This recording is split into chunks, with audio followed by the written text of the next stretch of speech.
एबे आमे आपनको बीजेपी राज्य कार्यालय को नबाक चाहिए जोठी की दलर उपसभापति समीर महांती का सामाजिक सम्मेलन को संबोधन करछन्ते आसन सुनिबा कोन कहछन्ते समीर महांती। से फॉर्म दबा पर्यंत सरकार प्रत्येक दिन कालिया योजना रे गोटे गोटे नुआ शर्त जोडुचंती तार उद्देश्य केवल पैसा पीसी खाइबा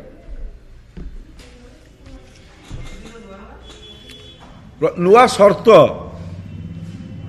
योजना रे प्रतिदिन नुआ शर्त जोडुचंती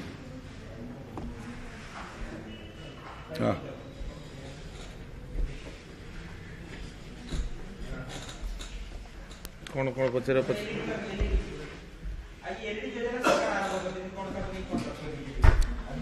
देखु परधन रे मंगलवार व्रत करिवार अभ्यास नवीन सरकार आगुरी रही केंद्र सरकार को योजना को हड़प करिवार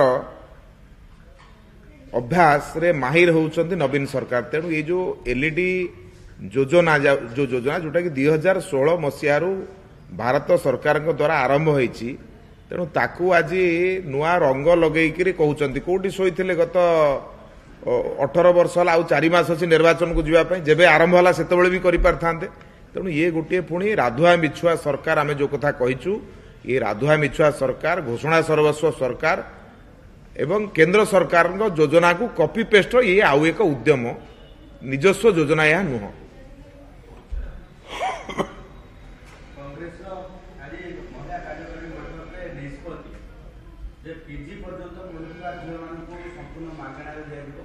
आमे महिलाटा आउ जणे देबे आउ कोन छाड़ दियो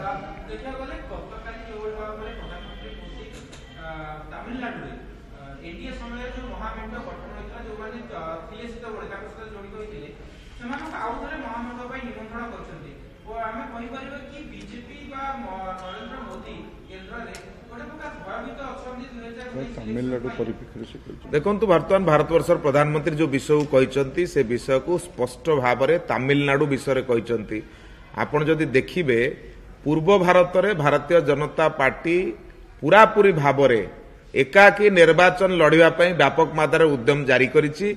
आपण देखिबे गतकाली तार उदाहरण होउछि टीएमसी रो सांसद भारतीय जनता पार्टी में मिसिबा।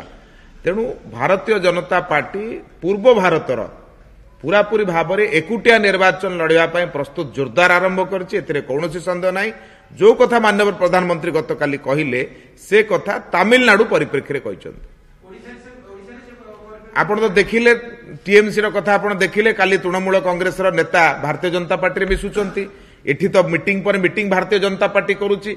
ओडिशा रे थिबा सरकार भ्रष्ट सरकार घोषणा सर्वस्व सरकार उपरे प्रत्येक दिन एठी वक्तव्य दिया चली। तेणु एठी गोटे समय आपण देखिथिबे भारत वर्षर सभापति एठी ए राज्यर सरकार को पोड़ा ट्रांसफॉर्मर कहचंती आउ ताकू ओखाड़ी फिंगिबार दायित्व देइचंती ओडिशावासी को भारतीय जनता पार्टी कार्यकर्ता को।